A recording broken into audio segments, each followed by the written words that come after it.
जय जोहार, जय छत्तीसगढ़। दोस्तों, मैं हूं अजीत सिंघान और आप देख रहे हैं मेरे साथ हमर डगनिया, जो कि एक डॉक्यूमेंट्री फिल्म है। तो गांव में सुबह की शुरुआत प्रभात फेरी के साथ होता है।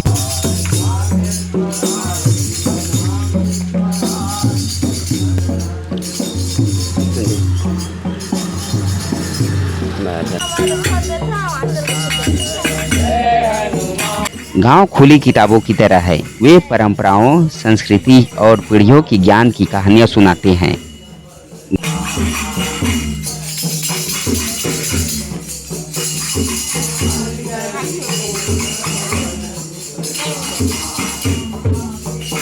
गांव में अभी भी धरती की सांसों की आवाज सुनी जा सकती है। हमारे गांव के आसपास की प्राकृतिक सुंदरता और हरियाली सबसे खास है।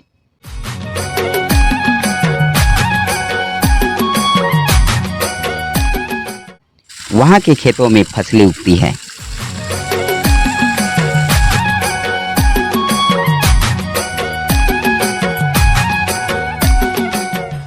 और आसमान में पक्षियों की चहचहाट असीम सुंदरता की झलक देती है।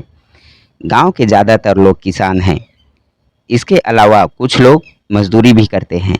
देश की अर्थव्यवस्था में कृषि का बहुत ही महत्वपूर्ण योगदान है और सभी आवश्यक खाद्यान्नों की आपूर्ति कृषि के माध्यम से ही की जाती है। वर्तमान समय में भी बहुत बड़ी आबादी को कृषि के माध्यम से रोजगार मिलता है। ऐसी स्थिति में यह बहुत महत्वपूर्ण हो जाता है जब देश में बेरोजगारी की समस्या दिन प्रतिदिन बढ़ती जा रही है।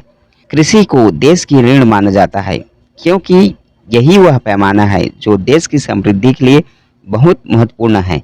हमारे गांव में धान की खेती सबसे अधिक होती है, फिर गेहूं की खेती होती है, उसके बाद सरसों, तिवरा आदि की फसल उगाया जाता है।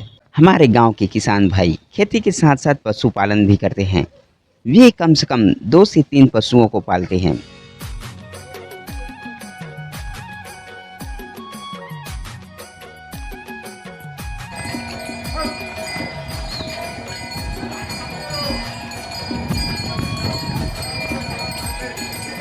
रोजगार में पशुओं की बहुत अहम भूमिका होती है।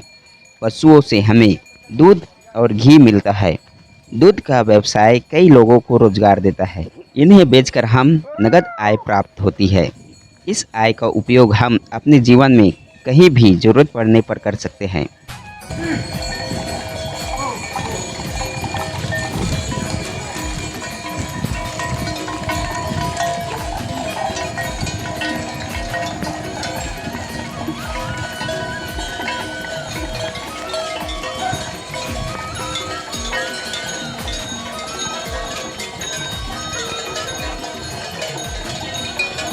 इसके अलावा पशुओं को खेती कार्य में लाया जाता है, जैसे धान और गेहूं आदि की बोझा ढोने के लिए गाड़ी को खींचने में, खेत की जुताई करने के लिए हल खींचने में और कोई भी सामान को कहीं लाने ले जाने में पशुओं का बहुत ही महत्वपूर्ण योगदान होता है।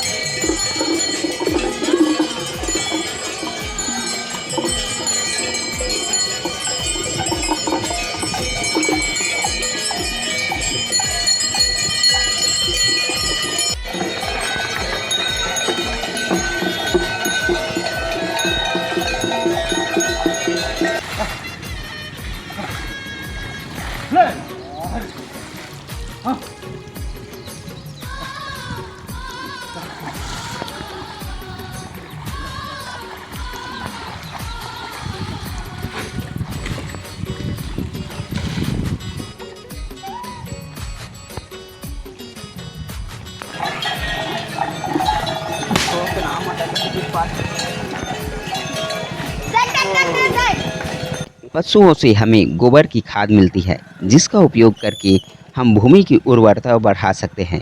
भूमि की उर्वरता बढ़ने से हमें अच्छी उपज भी मिलती है।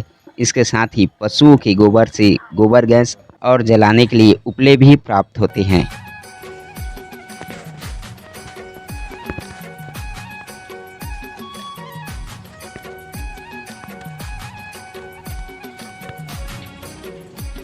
हमारे गांव में बच्चों के पढ़ने के लिए एक प्राथमिक